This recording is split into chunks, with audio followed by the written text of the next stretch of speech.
YouTube। नमस्कार, आपका स्वागत है। और ये हफ्ता सोने और चांदी दोनों के लिए खास रहा। सोने ने नया रिकॉर्ड हाई बनाया तो चांदी भी 75,000 के पार निकली। ऐसे में तेजी के क्या कारण है? सोने चांदी में ये तेजी कब तक बनी रह सकती है? स्पॉट मार्केट्स में इस तेजी का कितना असर देखने को मिला? एक्सपोर्ट से क्या एक्सपेक्टेशंस हैं और निवेश के लिए क्या ये सही समय है? इन सभी चीजों पर बात करने के लिए हमारे साथ मेहमानों का एक बेहद खास पैनल मौजूद है। हमारे साथ हैं India bullion and jewellers association के प्रेसिडेंट पृथ्वीराज कोठारी, वामन हरिपेठे ज्वेलर्स के partner Ashish Pethe, gem and jewellery export promotion council India के चेयरमैन विपुल शाह, साथ ही क्वांटम एएमसी के senior fund manager Chirag Mehta. आप सभी का कार्यक्रम में स्वागत है। आप सबसे पहले तो प्राइसेस पर ही जानना चाहेंगे, क्योंकि बाजार इस साल की शुरुआत से ही अटकलें लगा रहा था कि हम ऑल टाइम हाईज बनता हुआ देखेंगे, लेकिन जितनी जल्दी और जितनी वॉल्टिलिटी हमने यहाँ पर प्राइसेस में आती हुई देखी है, वो ऑफ कोर्स एक बड़ा क्वेश्चन मार्क रहा है। तो सबसे पहले प्राइसेस पे ही बात होगी। एंड कोठारी जी, आपसे व्यू जानना चाहेंगे। 61,000 प्रति 10 ग्राम के लेवल्स हमने बनते हुए देख लिए हैं। 2,000 के ऊपर अंतर्राष्ट्रीय बाजारों में भी कारोबार है। अब यहां से क्या उम्मीद है? देखिए, अभी भी सेंटीमेंट बहुत खराब है। अभी भी गोल्ड, जैसा आपने देखा होगा कि $2049 कल 2049 आने के बाद में थोड़ा बहुत करेक्शन आया था, बट अभी भी गोल्ड की चाल रफ्तार है, क्योंकि कल पेरोल डेटा है इनकी। उसके बाद में गुड फ्राइडे की हॉलीडेज है और मंडे को लंदन बंद है। तो मुझे नहीं लगता है कि इन कमिंग डेज में कुछ प्राइस में करेक्शन आएगा। अगर 2033 ब्रेक करता है तो गोल्ड 2063 तक जाना चाहिए, यानी ऑल टाइम हाई पे जाना चाहिए। अभी भी गोल्ड में ऊपर जाने के लिए थोड़ी जगह अभी भी बची हुई है। ऑल टाइम हाई से थोड़ा नीचे है इन टर्म्स ऑफ डॉलर, और रूपी टर्म्स में no doubt all time high पे है गोल्ड। तो मुझे लगता है अभी भी थोड़ा और ऊपर जाना है, बट उसके सामने अगर फिजिकल देखो तो कहीं पे कुछ भी डिमांड नहीं है। ग्लोबली कहीं पे भी गोल्ड का फिजिकल डिमांड कहीं पे भी नहीं है। इंडिया के अंदर $17 डिस्काउंट चल रहा है, और कैश के अंदर मार्केट $71 डिस्काउंट चल रही है। चांदी यहाँ पे $1.5 डिस्काउंट चल रहा है, और बिल में 54 सेंट डिस्काउंट चल रहा है। तो इस तरह का डिस्काउंटेड मार्केट अभी काफी हो रहा है। तो मुझे नहीं लगता है कि गोल्ड इतनी ऊपर रफ्तार तक रुकना चाहिए। ऑलराइट, जोरदार तेजी और फंडामेंटल सपोर्टिव है, लेकिन बाजार डिस्काउंट में आ चुका है और उसका असर हम यहाँ पर बाइंग में एब्सोल्युटली आता हुआ देख रहे हैं। विपुल, आप कैसे देखते हैं मार्केट्स और एक्सपोर्ट नंबर्स फिलहाल अब कैसे नजर आते हैं? मार्च क्वार्टर कैसा रहा? अब इन प्राइसेस में आगे की मांग कैसी रह सकती है? नमस्ते मनीषा। पहले तो एक्सपोर्ट तो 39 बिलियन आसपास फ्लैटिश रहेगा। लास्ट ईयर भी हम लोग का $39 बिलियन का एक्सपोर्ट था। तो इस साल भी उम्मीद है कि ये मार्च अभी खत्म हुआ है तो यही लेवल्स पे मोर और लेस खत्म होगा। आगे जाते क्वार्टर थोड़ा डिफिकल्ट लग रहा है, क्योंकि जिस तरह से इंटरेस्ट रेट्स बढ़ गए हैं, इन्फ्लेशन को नजरअंदाज देखते हुए कंज्यूमर की डिमांड भी थोड़ी स्लो है। तो अप्रैल टू मार्च थोड़ा स्लो डाउन तो रहेगा। काउंसिल ने हम लोग ने अभी फिलहाल 2-3 शो किए हैं। एक अभी IIJ तृतीय का शो किया हुआ है अभी बेंगलुरु में, और फिर जयपुर के अंदर ज्वेलरी शो किया है, बायर सेलर्स मीट किया, और अभी हाल ही ये हफ्ते में लैबडोन का भी सूरत में किया हुआ है। उम्मीद है कि ये सब परिणाम अच्छा क्वार्टर का देगा। तो हम लोग तो we are just crossing our fingers कि ये क्वार्टर लास्ट ईयर से तो थोड़ा बेटर जाना चाहिए, लेकिन थोड़ा कठिनाई की सामना करनी पड़ेगी। ऑलराइट, एंड विपुल जी, आपको प्राइसेस में क्या लगता है? आपको भी लगता है थोड़ा कॉशन रहने की जरूरत है, लेकिन तेजी और आ सकती है? यस, सोने में तो जैसे मैंने आगे भी बताया, मैं भी बहुत बुलिश हूँ। जैसे कोठारी साहब ने बताया, मैं बिल्कुल उनकी बात से सहमत हूँ। ये जा रहा है, और जैसे उन्होंने बताया 2040-50 के ऊपर बंद देता है तो ये $2100-2200 भी आ सकता है। और जो हिसाब से तेजी से या मतलब भाव से सब लोग को एडजस्ट भी होना होगा। ये अभी फिलहाल 60 से 65,000 के रेंज में अभी सोना यहाँ पे टिकेगा और स्टेबलाइज होगा। ऑलराइट, सो 60 से 65,000 के बीच में और नए हाईज एब्सोल्युटली यहाँ पर बन सकते हैं, लेकिन ट्रेड के लिए चाहे वो भारतीय बाजार हो या फिर एक्सपोर्ट्स हो, ये क्वार्टर थोड़ा सा दिक्कत वाला रह सकता है। जब तक सोने में एक ठहराव नहीं आता, कंसोलिडेशन नहीं आती, लोग इस प्राइस के यूज टू नहीं हो जाते, तब तक खरीदार यहाँ पर आना मुश्किल है। आशीष, आप कैसे देखते हैं करंट प्राइसेस? और आपसे भी पहले वही सवाल, आपको लगता है प्राइसेस कहाँ जा रहे हैं और बाइंग पे क्या इम्पैक्ट है? गुड इवनिंग मनीषा जी और बाकी पैनलिस्ट को। मेरे हिसाब से भी gold I think is in strategic bull run, और 2000 के ऊपर 2-3 दिनों से क्लोज दिया है। 2020 के ऊपर रेट्स चल रहे हैं, तो नियर टर्म में मुझे भी 2100 के ऊपर प्राइस दिख रहा है, और इंडियन मार्केट में about 62 to 63 in next 1 or 2 months दिखेगा, ऐसा मेरा मानना है मनीषा। ऑल राइट, सो तेजी यहाँ पर भी बरकरार है। और आशीष जी, लेकिन आपको बाइंग के हिसाब से क्या लगता है, क्योंकि जैसे कोठारी जी ने, विपुल जी ने कहा कि खरीदारी एक यहाँ पर थोड़ा सा सवाल खड़ी होती हुई नजर आ रही है। लास्ट 10-15 डेज से बाइंग थोड़ा म्यूटेड हो गया है, लोग थोड़ा साइडलाइन पे वेट कर रहे हैं, लेकिन आगे 15 दिन के बाद अक्षय तृतीया है, उसके बाद शादियों का सीजन है, और हमें यह समझना पड़ेगा कि कंज्यूमर के माइंडसेट में रुपये में काउंटर पे जो कोई भी शोरूम में जाता है तो वहाँ पे जो प्राइस टैग लगता है उससे उसकी मेंटालिटी पे अफेक्ट होता है। अगर 60,000 के ऊपर प्राइस गया है तो it's a major mental level for the consumer के 60,000 के ऊपर सोना गया है, तो वो थोड़ा दिन तो रुकेगा, उसको थोड़ा ये 60,000 का प्राइस मेंटली कंज्यूम होने को, एक्सेप्ट होने को थोड़ा टाइम लगेगा। लेकिन 15-20 दिन के बाद अक्षय तृतीया के आसपास I see the demand coming back in the market, क्योंकि तब तक लोग समझ लेंगे कि अभी सोना नीचे नहीं जाने वाला है, इसके ऊपर ही जाने वाला है। That's when people will start coming. जी हाँ, और भारतीय बाजारों में एक बार प्राइसेस ठहर जाए तो लोग खरीद भी लेते हैं, क्योंकि बहुत शॉर्ट टर्म के लिए तो वैसे भी लोग सोना नहीं खरीदते, एक लंबे समय के लिए निवेश करते हैं और वो हमेशा यहाँ पर फला ही है। चिराग, जहाँ तक इन्वेस्टमेंट की बात है माफ कीजिए, अंतर्राष्ट्रीय बाजारों में हमने देखा है कि हेज फंड्स अब यहाँ पर फिर से लौट के आने लगे हैं। पिछले हफ्ते 90,000 कॉन्ट्रैक्ट्स नेट लॉन्ग्स था यहाँ पर सोने में। ETFs में 10 महीने की रिडेम्पशन के बाद हमने इनफ्लोज फिर आते हुए देखे हैं। इंडियन मार्केट्स में क्या ट्रेंड्स हैं? जी, इंडियन मार्केट्स में हमें लग रहा था कि एट हायर लेवल थोड़ा सा ड्राइनेस आ सकता है बाइंग में, और टैक्स चेंजेस हुए हैं उसकी वजह से भी थोड़ा स्लो डाउन होना चाहिए डिमांड। मगर given the momentum in prices हम अभी भी देख रहे हैं कि डिमांड काफी बरकरार है, आउटफ्लोज नहीं हो रहे हैं ETFs में से, और अभी भी कहीं ना कहीं थोड़ा बहुत डिमांड जो एक एलोकेशन की तरह होना चाहिए, क्योंकि अनसर्टेनिटी काफी ज्यादा है ग्लोबल मार्केट्स में, इंडियन मार्केट्स में उसका असर है। सो ओवरऑल हम देख रहे हैं कि एज अ एलोकेशन एक इंक्रीमेंटल बाइंग बन के आ रहा है, और जैसे रिटर्न्स देख रहे हैं gold, like last financial year में गोल्ड ने सबसे ज्यादा रिटर्न दिए as compared to any other asset class. So overall that is also leading to people, एक फोमो फैक्टर है जो कि गोल्ड का एलोकेशन होना चाहिए। So from an allocation perspective हम काफी पॉजिटिव है, और हम उस हिसाब से बाइंग भी होते हुए देख रहे हैं। सो ओवरऑल आई थिंक ऐसे मोमेंटम कंटिन्यू रहता है, एक इन्वेस्टमेंट डिमांड ही ड्राइवर होता है हायर प्राइसेस के लिए। So I think that momentum should continue and investment demand बरकरार रहनी चाहिए यहाँ से आगे जाते हुए। So overall we are not seeing any dryness in demand. Overall हम देख रहे हैं कि डिमांड बढ़नी चाहिए यहाँ से। Alright, Chirag, I am sure अब तक आपके पास पिछले क्वार्टर के नंबर्स भी आ चुके होंगे, तो कैसा रहा ये क्वार्टर्स नए पार्टिसिपेंट्स को लेकर और नया जो यहाँ पर फंड कलेक्ट हुआ? या अनफॉर्चुनेटली अब तक मार्च के नंबर्स आए नहीं हैं, मगर Jain and Feb was a mixed bag. Feb में हमने जो उसके पहले 3 महीने के आउटफ्लोज थे बाइंग में कन्वर्ट हो चुके थे। 165 करोड़ ऑफ नेट इनफ्लोज देखे हमने फेब में, एंड मेरा अनुमान है कि मार्च में भी हम पॉजिटिव नंबर ही देखेंगे इन टर्म्स ऑफ बाइंग, क्योंकि काफी इन्वेस्टर्स टैक्स का विंडो जो एडवांटेजेस था वो अपॉर्चुनिटी नहीं खोएंगे, और इंक्रीमेंटल बाइंग हम देखे थे लास्ट वीक में। So overall I think investor demand March में भी पॉजिटिव होगा, और net the entire quarter should turn out to be positive because of the March buying that we सी।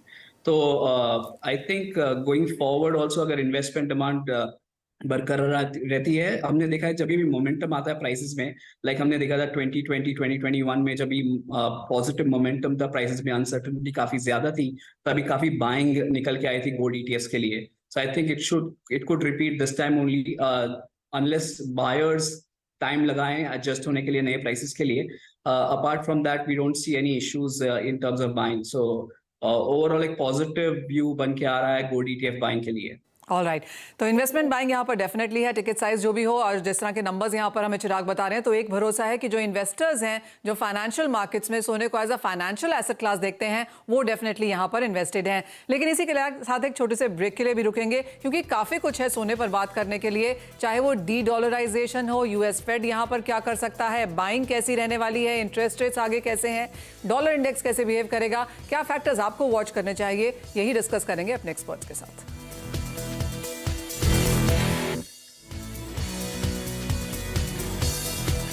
एक और चीज जो इस हफ्ते में हुई वो है डी डॉलराइजेशन की कॉन्वर्सेशन और भी था यहाँ पर थोड़ा सा हीटेड होती हुई नजर आई। जो कंट्रीज हैं जैसे कि Russia, China, India, Brazil, south Africa, ये सभी कंट्रीज डॉलर से हटके अपनी रीजनल करेंसीज में अब यहाँ पर कारोबार करना चाहती हैं। इसका सीधा फायदा हमने बिटकॉइन और सोने में आता हुआ देखा। कोठारी जी, ऑफकोर्स ये बातें पिछले 2 साल से चल रही हैं, लेकिन अब ज्यादा बैंक्स, ब्रोकरेजेस इसके बारे में लिखने लगे हैं। कंट्रीज अब अपनी करेंसीज को यहाँ पर तवज्जो भी देने लगी हैं। उसका फायदा अंतर्राष्ट्रीय बाजारों में हमने दूसरे एसेट क्लासेस यानी कि सोने को आता हुआ देखा। कितना बड़ा, कितना महत्व आप इस कॉन्वर्सेशन को देंगे? देखिए, अभी इतना जल्दी कहना बहुत मुश्किल है, क्योंकि अगर 2 कंट्री के बीच में अगर रुपी ट्रेड भी होता है तो सामने रुपी जो जब वहां पे जाके जमा होती है उसके सामने में अगर कोई भी आइटम यहाँ से एक्सपोर्ट होती है, इंपोर्ट होती है, तो अगर ट्रेड बैलेंसिंग अगर 5 कंट्री के बीच में हो जाती है तो मुझे लगता है कि जो डॉलर डोमिनेंट हम लोग है इतने सालों से, जब से पैदा हुए तब से डॉलर डोमिनेट ही है हम लोग, तो मेरे हिसाब से उसमें काफी इफेक्ट आएगा डॉलर को। और डॉलर का भी आपने लास्ट टाइम देखा कि सेंटीमेंट बहुत खराब है। सेंट्रल बैंक्स गोल्ड बाइंग कर रही है। अभी बीच में भी $1980 के ऊपर भी सेंट्रल बैंक ने गोल्ड को बाइंग किया है। तो कहीं ना कहीं पे लोगों को एक बैंकिंग सिस्टम से भी खतरा है, ट्रेजरी से भी उनको डर लग रहा है। उसके बाद में डेट सीलिंग उनका सबसे बड़ा जो इश्यू है, अभी उन्होंने जून की डेट दी है, वही है। और उसके बाद में रिसेशन का जो इतना इंटरेस्ट रेट बढ़ने के बाद में रिसेशन का इफेक्ट है, तो लोगों को अभी डॉलर के प्रति थोड़ा डर लग रहा है। तो मुझे लगता है कि धीरे धीरे, अभी नहीं तो 5 साल 10 साल के बीच में, कि हर कंट्री खुद का अभी डोमिनेट, जैसे पहले बार्टर सिस्टम चलता था, आपने एक आइटम दिया, हमने दूसरा आइटम दिया, इस तरह का रुपी ट्रेड होता है, यॉन का ट्रेड होता है, यहाँ पे फिर अफ्रीकन कंट्री का ट्रेड होता है। तो मेरे हिसाब से ये चीज हो जाएगी तो फिर डॉलर डोमिनेट रहना बहुत, उस पर बहुत इफेक्ट आएगा डॉलर पे। एब्सोल्युटली। और कोठारी जी, कितना फायदा आप सोने का उसमें आता हुआ देखते हैं? क्योंकि हमने एक इमीडिएट इम्पैक्ट तो देखा है, क्योंकि एज ऑफ नाउ जैसे आपने कहा, जब से हम पैदा हुए हैं डॉलर के साथ सब कुछ लुगा हुआ है, सारी कमोडिटीज डॉलर डिनोमिनेटेड हैं। तो सोने पर इसका क्या इम्पैक्ट देखते हैं आज से 2 साल 5 साल के बाद भी? देखिए, सोना जैसे आपने देखा होगा कि ये चीज आज से नहीं हो रही है, 5 7 8 साल से चल रही है। ब्रिक्स में जो अपनी जो कंट्री है उसमें ये लोग धीरे धीरे रिजर्व को बढ़ते जा रहे हैं, तो उनको रिजर्व के सामने ही उनको उनकी करेंसी उतनी डोमिनेट करनी पड़ेगी। तो मुझे लगता है कि गोल्ड, देखिए सेंट्रल बैंक डायरेक्ट मार्केट से तो नहीं खरीदती है। जब भी प्राइस के अंदर अगर प्राइस फॉल होता है तब सेंट्रल बैंक बाइंग करने आती है, या एक सेंट्रल बैंक बेचता है तो दूसरे सेंट्रल बैंक खरीदती है। तो मार्केट पे उसका उतना इफेक्ट नहीं करता है। अपन हाँ, $2000 1900, अभी आप अगर लो देखोगे तो अभी $1850 ऑल टाइम लो हो गया है। जो हम पहले $1650 की धारणा करते थे कि आ सकता है, अब जब 2000 के ऊपर भी मार्केट स्टैंड हो गया है, तो मुझे लगता है अब 1850 बॉटम का है। तो उसमें फिर सेंट्रल बैंक, जैसे प्राइस नीचे आता है तो सेंट्रल बैंक उसकी खुद की धीरे धीरे मार्केट में जो एक्सेस फ्लो होता है उसको धीरे धीरे बाय करती है, ताकि मार्केट के ऊपर उसका सेंटीमेंट नहीं आना चाहिए। क्लियरली। जी हाँ, तो एक फायदा यहाँ पर भी है। और एक और डेवलपिंग चीज़ है, जैसे हम बोलते हैं कि हर 10 साल में कुछ ना कुछ यहाँ पर अंतर्राष्ट्रीय बाजारों में बदलता है और उसका असर हम एसेट क्लासेस पे आता हुआ देखते हैं। वो चीज़ यहाँ पर अब सोने में बनती हुई नजर आ रही है। विपुल जी, आप क्या देखेंगे आगे जाते हुए? Of course non farm payroll data तो यहाँ पर वीकेंड पे है ही, लेकिन जिस तरह से डॉलर मूव कर रहा है, खरीदारी सेंट्रल बैंक्स की रिकॉर्ड पे रही पिछले साल, US फेड की मीटिंग मई, अब उसका बाजार को भी इंतजार है। तो वो एक चीज़ आप क्या वॉच करेंगे जो यहाँ पर सोने को हिला सकती है? मेन थिंग एफओ मतलब कल ही है, नॉन फार्म पेरोल सबकी नजर उस पर टिकी हुई है, और ये नॉन फार्म पेरोल उम्मीद है कि नंबर अच्छा नहीं आएगा, तो जो हिसाब से और उस पे डॉलर की और पिटाई होगी, क्योंकि जो इंटरेस्ट रेट जो फेड बढ़ा रही है तो उसको अभी रुकने के सिवा कोई चारा नहीं रहेगा। और जिस तरह से मतलब जो हिसाब से डॉलर इंडेक्स जो अभी फिलहाल 102 आसपास चल रहा है, बहुत नजीक में मेरे को तो लग रहा है कि ये 100 नीचे चला जाएगा और डॉलर की स्ट्रेंथ नहीं रहेगी, और इससे गोल्ड और बढ़ेगा, क्योंकि जैसे ही डॉलर वीकनेस आ जाती है तो सोना को भाव को लेके ऊपर खींचती है, एक फेयर फैक्टर भी आ जाता है, और सोने मेरे हिसाब से इसमें सोने की तेजी ही होगी। और यही कारण है जो मैं बता रहा हूँ कि 2100-2200 की तरफ भी ये सोना चला जाता है डॉलर की, तो उसमें तो I will not be surprise. So this is one of the major reasons as such. और जैसे आपने बताया, ये डी डॉलराइजेशन जो है फिलहाल इट इज नीडेड, क्योंकि हम लोग इतने सारे इंपोर्ट ओरिएंटेड कंट्री है और सारे डॉलर पे डिपेंडेंसी है। इस तरह का जो ये डॉलराइजेशन हो जाता है तो इकोनॉमी के लिए भी आगे जाता है, बहुत ही अच्छा है। आज जैसे अपने को आज रशिया पे जो सैंक्शंस लगे हुए हैं, जेम्स एंड ज्वेलरी का आज more than 40% supply value wise Russia से आता है, जो हमारे कारीगरी बेरोजगारी जो को संभालती है, इतने कॉन्ट्रैक्टर्स वर्कर्स को इतना माल का काम, लेकिन आज पेमेंट्स नहीं जाते हैं। आज तो ये डीडॉलराइजेशन से इसका रास्ता निकल सकता है और पेमेंट जा सकता है, तो अपने को ये माल जो भी जो रफ डायमंड जो चाहिए वो भी प्राप्त हो सकते हैं। तो आई पर्सनली फील ये राइट डायरेक्शन में जा रही है और it will help each and every economy और अपना डॉलर पे डिपेंडेंस कम होगा। ओह एब्सोल्युटली। तो काफ़ी कुछ है यहाँ पर वॉच करने के लिए, जिन कंट्री से हम यहाँ पर डील कर रहे हैं क्लियरली उसका भी इम्पैक्ट यहाँ पर आता हुआ। आशीष जी, आप कैसे देखते हैं आगे जाकर यहाँ पर बाजार? ऑफ कोर्स हॉलमार्किंग एक चीज़ है भारतीय बाजारों में, हम वो भी देख रहे हैं। आपने अक्षय तृतीया का यहाँ पर जिक्र भी किया, जिस तरह की इन्वेंट्री है, और विपुल जी ने जैसे कहा कि काफ़ी सारे एग्जीबिशंस हुए हैं, B2B यहाँ पर काफ़ी कुछ हुआ है। एक बाजार का किस तरह का फिर मूड नजर आता है? कल से एक और हम B2B एग्जीबिशन यहाँ पर बनता हुआ देख रहे हैं, कैसे मार्केट उसको अप्रोच कर रहा है? आपने सही कहा, बाजार थोड़ा संभला हुआ है, डरा हुआ है, क्योंकि सडन जो सोने की प्राइस राइज हो गई है तो लोगों ने एग्जीबिशन में उतना सेल नहीं देखा है। कल से हमारा भी एग्जीबिशन शुरू हो रहा है, लेकिन the mood is muted currently. लोग थोड़ा रुक रुक के बाइंग कर रहे हैं, लेकिन मैंने पहले भी कहा कि अक्षय तृतीया के आसपास एंड कंज्यूमर्स का मूड बन ही जाता है खरीदारी का, और उसके बाद एक महीने तक शादियां भी है, तो फिजिकल डिमांड पिकअप हो जाएगी, तो धीरे धीरे पूरा मूड भी चेंज हो जाएगा। जो आपने दूसरा कहा डी डॉलराइजेशन, आई थिंक ये जस्ट अभी शुरुआत है, क्योंकि उस पर धीरे धीरे पैन आउट होते होते कई साल लगेंगे, बट ये डायरेक्शन जो है इट इज गुड। लेकिन डी डॉलराइजेशन होते होते हमें ये भी समझना पड़ेगा कि अगर डी डॉलराइजेशन की तरफ हम जाते हैं तो डॉलर के सामने रुपया भी स्ट्रांग होता जाएगा, एंड इंडियन रूपी में सोने के प्राइस के लिए वो थोड़ा नेगेटिव भी हो सकता है। तो ये दोनों चीजों का हमें ध्यान में रखना होगा। जी हाँ, काफी प्रोज एंड कॉन्स हैं जो बाजार of course as we move forward हमें ये चीजें यहाँ पर समझ में आती रहेंगी। चिराग, एक फाइनल सवाल आपसे, आप कैसे देखते हैं आगे जाकर मार्केट? किस तरह का गोल्ड व्यू आपका है? और गोल्ड सिल्वर दोनों में ही हमने देखा है, सिल्वर में जिस तरह का 75,000 का लेवल यहाँ पर बनता हुआ नजर आया है, तो ETFs में इसका क्या इम्पैक्ट रहा? सो ओवरऑल हमारा व्यू गोल्ड प्राइसेस पे बहुत कंस्ट्रक्टिव है। हमने देखा है कि हमने ईरा चेंज होते हुए देखा है। चीप मनी, इजी लिक्विडिटी के बदले हम आए हैं टाइटर लिक्विडिटी में, और इतना अग्रेसिव रेट हाइकिंग साइकिल हुआ है कि उसका इम्पैक्ट कहीं ना कहीं आएगा, क्योंकि जब चीप लिक्विडिटी होता है तभी मैल इन्वेस्टमेंट्स काफी होते हैं, और जब ये एक टिपिंग पॉइंट आता है जब ये अनराइवल होना चालू होते हैं। सो ओवरऑल हमने देखा है कि जो बैंकिंग क्राइसिस हमने देखा, that was just one of the areas that got impacted. आगे जाके हम और भी पॉकेट्स देखेंगे जहाँ पे ये पेन आ सकता है। The only good thing is अभी कॉर्पोरेट लेवल पे, इंडिविजुअल लेवल पे लोग डी लेवरेज्ड है, तो इसका इतना इम्पैक्ट नहीं आएगा, मगर it will have it's repercussion on growth for sure.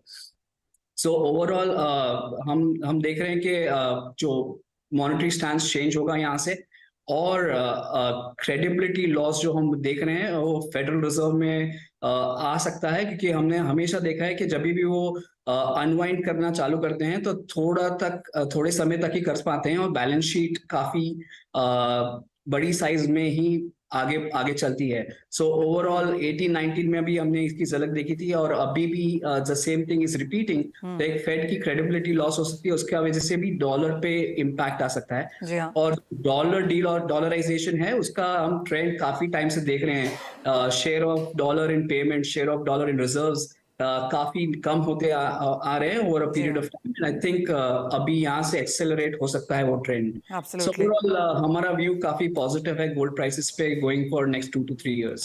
Alright, तो एक बात तो यहाँ पर तय है कि यहाँ से सोने के प्राइसेस ऊपर जाएंगे। काफी सारे फैक्टर्स हैं जो बाजार में आपको वॉच करने होंगे, लेकिन खरीदारी की राय एज ऑफ नाउ हमारे सभी एक्सपर्ट्स की तरफ से आती हुई। एक फाइनल वर्ड कोठारी जी आपसे, चांदी पर 75,000 हम देख चुके हैं, 80, 85, 90, $30 पर आउंस, बहुत सारे लेवल्स यहाँ पर मार्केट में फ्लोट कर रहे हैं।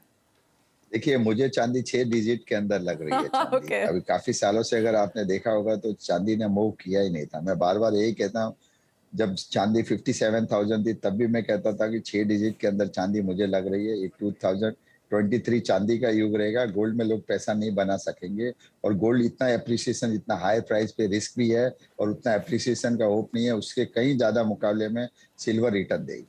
ऑलराइट, तो सोने की तो चांदी है ही और चांदी की भी चांदी है आगे जाकर। तो अगर आप यहाँ पर इन्वेस्ट करना चाहें, ये बहुत सही मौके हैं। हमारा स्टीम पैनल आपको यहाँ पर यही बताता हुआ। कोठारी जी, आशीष पेठे जी, विपुल जी, चिराग, बहुत शुक्रिया अपना समय निकालने के लिए। आप सभी एक पैनल पे आए और आप सबने हमसे यहाँ पर बात की, दर्शकों को बताया भी कि क्या एक्सपेक्ट किया जा सकता है। आपके समय के लिए बहुत धन्यवाद। इसी के साथ मुझे भी दीजिए इजाजत।